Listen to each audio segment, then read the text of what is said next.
Patay nga pawikan napalgan sa nagutaw-utaw sa kadagatan sa Punta Inganyo, Lapu-Lapu City kaganang buntag. Si Luan Morondinas sa report.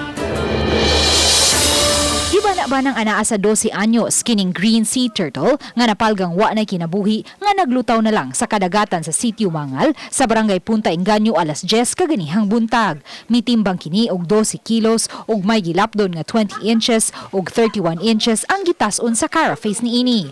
Matod sa pangu sa Senro Adelino Padillo, way nakitang samad sa patayng pawikan ug posibleng nakakaon kini og plastic nga moy hinungdan sa kamatayon. Ang pawikan are jellyfish eaters, no, kanang jellyfish ilang kanon nya kaning mga plastic usahay ilabay na to sa dagat, labi na mga transparent mo appear na sila nga murag jellyfish nya mao na ilang tukbon. Ang patayng pawikan gilubong raw sabdayon sa may material recovery facility sa Dakbayan tungod kay nialis ngaw na ang baho niini. Uban ni Leo Arcajes, Luan Merondina, Balitang Besda.